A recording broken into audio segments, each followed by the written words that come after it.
Hey, fifth graders. It's Mrs. Horner again. We are going to continue our read aloud. Remember, we're reading My Survival, A Girl on Schindler's List.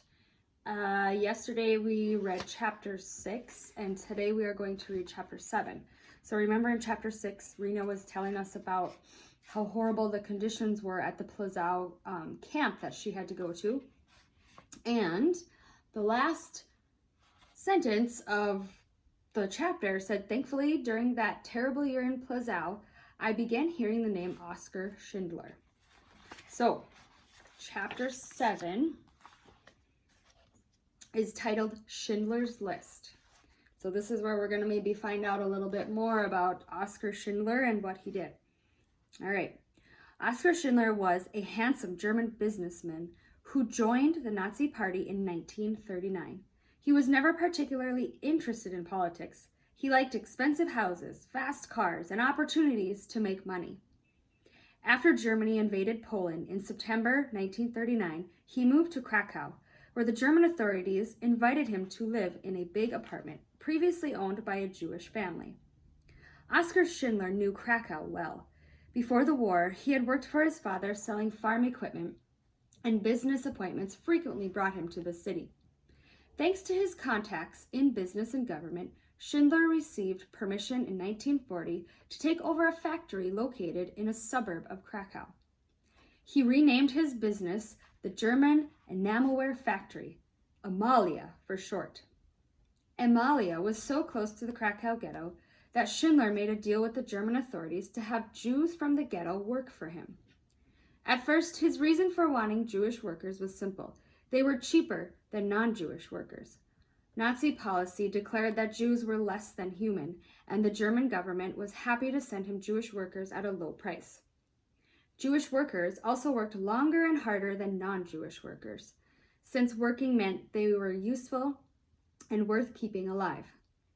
Since Schindler's factory was located near the Krakow ghetto, he had witnessed how badly the Nazis treated the Jews.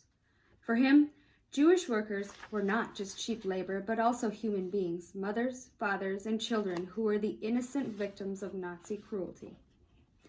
The closing of the Krakow ghetto was a problem for Oskar Schindler. He depended on having his workers close by, and now they would be 2 miles away in the Plazau camp. He had a choice. He could move his factory closer to Plazau, or he could keep his factory where it was and build a small camp, a sub-camp, where his workers could live. One day, he approached Commandant Gett and explained his idea for building a sub-camp close to the Amalia factory. It's a waste of time for prisoners to walk 2.5 miles from Plazau, Schindler told Gett. It makes them tired and less productive. Let me build my own sub-camp where workers can live. They will get to the factory faster each morning. I have orders to fill for the German government, and I need workers in the factory as many hours as possible each day. Besides, it will mean more money for me, and that will also be good for you. Then Schindler slid a bag of diamonds across the table. Gett put the bribe in his pocket and gave permission for Schindler to build his sub-camp. Bribes were an important but costly part of Oskar Schindler's business dealings. He was obliged to pay bribes to get permits to build his factory, win contracts from the German government, and maintain good relations with people on the black market who sold his pots and pans. The bribes included watches, cameras, saddles, boots, sports cars, diamonds, and lots of cash. Running a factory was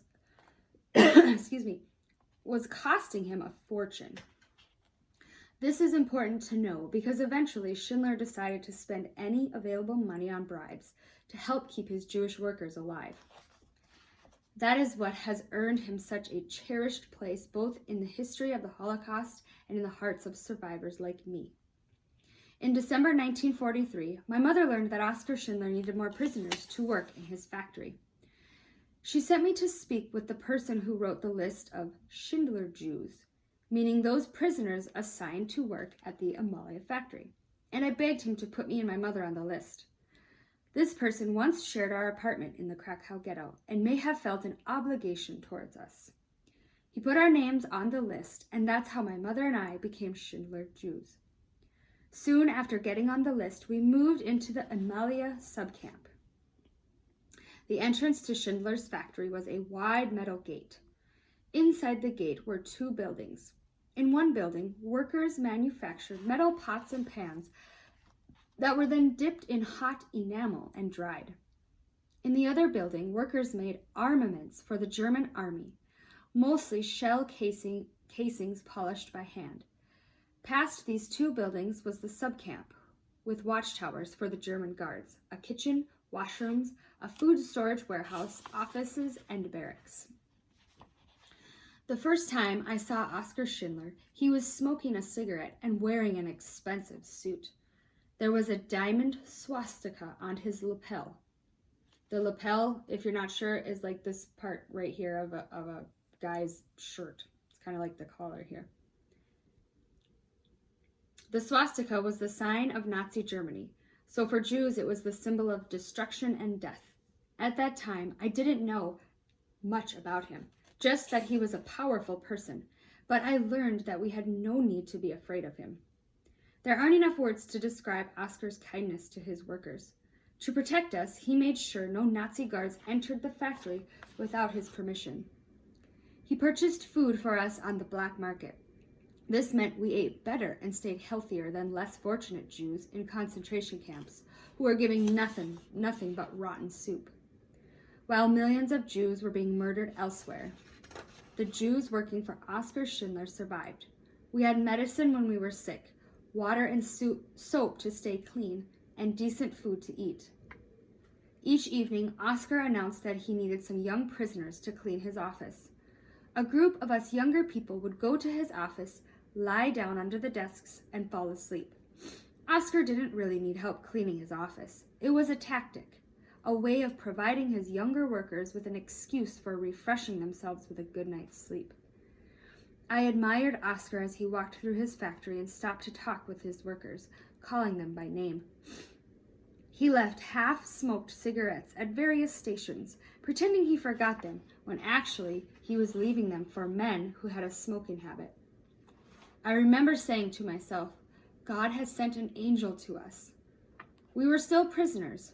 We still worked long, hard days, and we were still hated by the Nazis. But for those of us lucky enough to work for Oskar, the Emilia factory was paradise.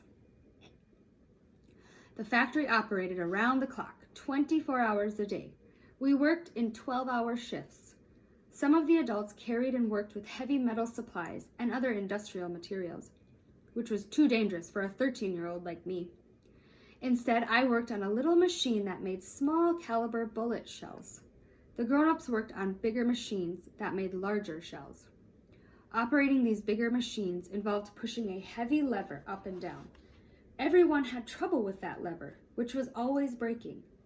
One day, the factory foreman took me off my little machine and put me to work on one of the bigger machines, and right away it broke. The foreman came over and expressed anger over the breakdown. "You did this on purpose," he yelled. "I'm going to get a guard to shoot you." Although I knew Oskar never allowed German guards to enter the factory unattended, let alone shoot anyone, I was terrified. One of the other workers ran to Oskar and told him what was going on. He came down from his office to the factory floor. "What happened?" he asked.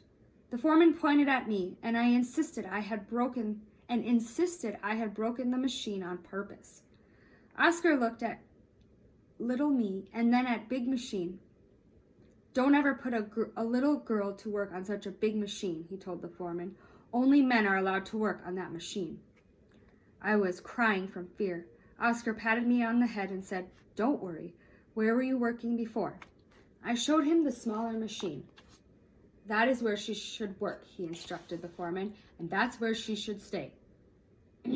After that, whenever Oskar toured his factory, he stopped by my spot and asked, "How are you doing, little one?" He was like a father watching over me and over all the people working for him. Then everything went terribly wrong. All right, I'm going to stop there. That is the end of chapter 7. Kind of left us on a little cliffhanger there. I don't know what went wrong, but judging by the title for chapter 8, I kind of know, but I won't tell you that yet. You'll have to wait. Anyways, that's the end of chapter 7. So it turns out that she got to work in Oscar's factory, which was a much better place. So we'll see if she gets to stay there or how that all turns out. All right. I hope you enjoyed this chapter, and I will see and talk to you soon. Miss you. Bye.